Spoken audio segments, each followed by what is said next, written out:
Vivemos uma época em que muita gente está desesperada para aparecer. O mundo grita por atenção o tempo todo, e a moeda mais valiosa do nosso século virou visibilidade. Mas espiritualmente, talvez o maior sinal de sabedoria seja exatamente o contrário do que a multidão pratica hoje. E aqui vai a frase que quase ninguém quer encarar: o maior perigo não é o barulho, é a normalidade. Você já parou para pensar que existe um mistério acontecendo agora, debaixo dos nossos olhos? Não estou falando apenas de política ou de economia, estou falando de uma cegueira coletiva, uma incapacidade profunda de perceber a realidade espiritual que nos rodeia, mesmo vendo tudo na tela o dia inteiro. E se as profecias não fossem só sobre guerras, mas sobre um tempo em que as pessoas perderiam discernimento,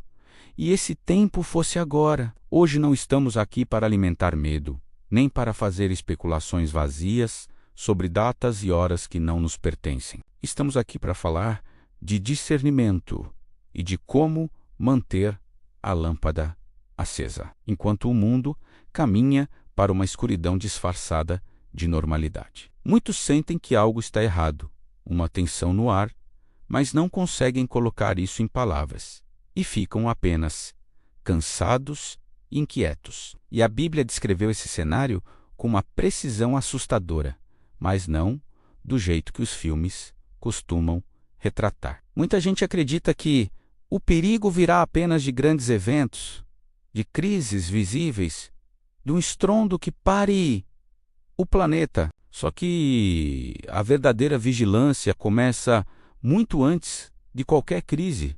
Ela começa na mente, no coração, no secreto. Jesus fez uma advertência simples e direta: tenham cuidado para não serem enganados. Ou seja, o perigo real descrito nas Escrituras é silencioso, é estar acordado fisicamente, mas dormindo espiritualmente. Hoje vamos desvendar o que está por trás dessa cegueira coletiva e vamos entender como algumas profecias se cumprem não no barulho, mas no silêncio da nossa indiferença. Porque quando tudo vira distração, até a fé vira um detalhe e ninguém percebe a mudança de atmosfera. E é exatamente assim que uma geração inteira pode se perder, sem perceber que está se perdendo. Vamos começar investigando um padrão recorrente nos textos sagrados: o padrão da normalidade. Existe uma passagem famosa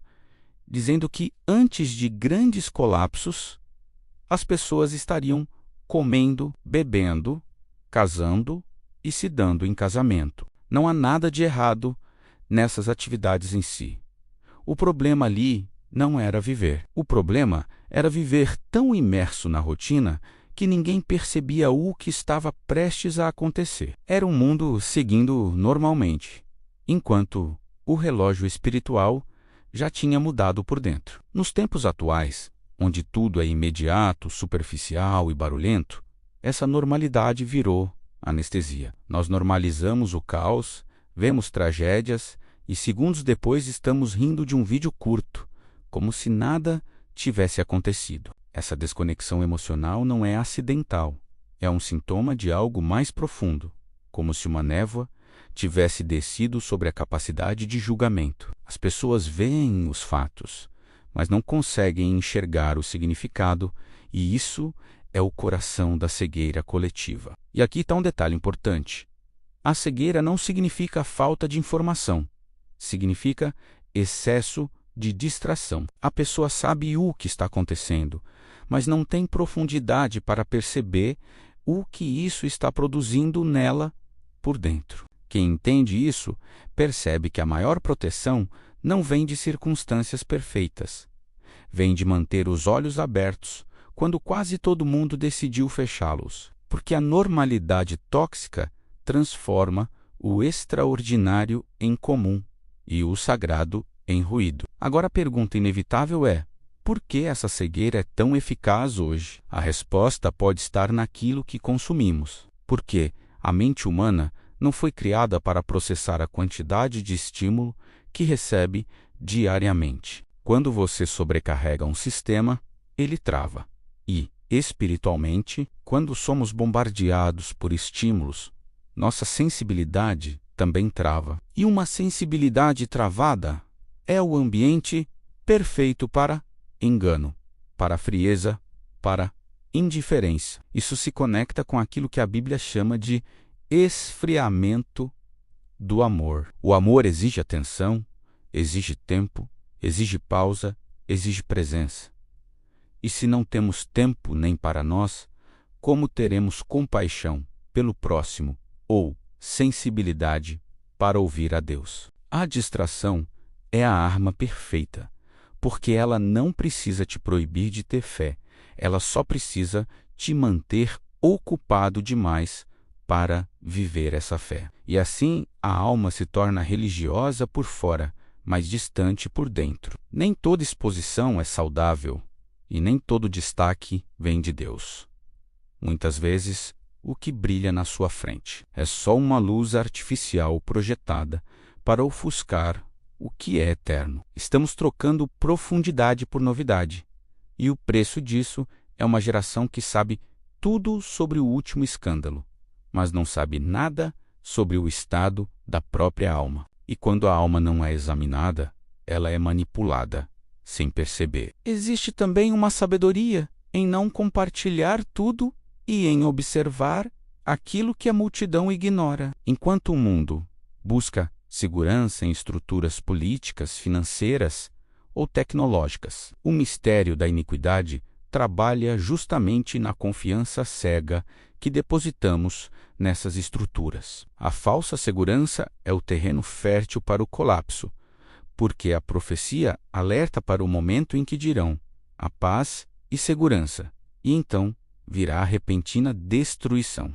Isso não significa que devemos viver em pânico. Significa que não devemos construir nossa paz em coisas frágeis. Muita gente confunde alerta com ansiedade e pensa que estar alerta é estar nervoso o tempo todo. Só que a verdadeira vigilância é interna, é sobriedade, é clareza, é discernimento, não é desespero. É olhar para o mundo e entender que as estruturas visíveis são instáveis e que a única coisa inabalável é o reino que não se vê, porque ninguém permanece forte por acaso. Força espiritual é construída no secreto, não no palco. Então, como sobreviver a essa era de cegueira coletiva sem ser engolido pela ansiedade e pelo ruído? A resposta é contraintuitiva. Voltar para o secreto, para o silêncio, para a disciplina interior que o mundo despreza. Ser visível para Deus e discreto para o sistema é aprender a não reagir a cada provocação que jogam na sua frente. É recusar a frequência do medo, do ódio e da polarização. E não deixar que a sua alma seja sequestrada pelo barulho. Existe uma diferença enorme entre viver com coragem e viver sem discernimento. O corajoso enfrenta o que é necessário, o sem discernimento luta batalhas que não são suas e se esgota por isso. Proteção também é saber quando recuar. Recuar de conversas que sujam a alma, recuar de ambientes que enfraquecem a fé, recuar da necessidade de ter razão. E esse recuo não é covardia, é maturidade, é estratégia do reino. Enquanto todos gritam, o sábio escuta. Enquanto todos correm, o sábio espera. É nessa quietude que a visão espiritual é restaurada e a venda cai dos olhos, pouco a pouco. E é assim que a pessoa começa a ver o que realmente está acontecendo, sem precisar viver em pânico. Estamos caminhando por um território estranho, onde a verdade é ridicularizada e a ilusão é aplaudida. Mas não se deixe levar pela correnteza. A cegueira coletiva só tem poder sobre quem decide não abrir os olhos. A investigação que fizemos hoje aponta para uma direção clara: voltar para o interior, para o secreto, para a essência, para o discernimento. Nós não precisamos de mais barulho, precisamos de mais lucidez espiritual. E aqui vai um sinal prático, simples e direto. Se você não consegue ficar 5 minutos em silêncio, sem tela, sem ruído, sem estímulo, isso já é um alerta sobre o seu estado interior. Porque quem não consegue parar, também não consegue ouvir. E quem não consegue ouvir, é facilmente conduzido. No fim, a verdadeira vigilância não é viver assustado, é viver desperto. Se esse conteúdo trouxe luz para o que você tem sentido ultimamente, e se você busca entender esses mistérios com sabedoria, considere se inscrever no canal. Aqui o compromisso é com profundidade, com discernimento e com uma fé que não depende do barulho do mundo para permanecer firme. Deixe seu comentário dizendo o que você percebeu mudar no comportamento das pessoas nos últimos tempos. Até a próxima reflexão.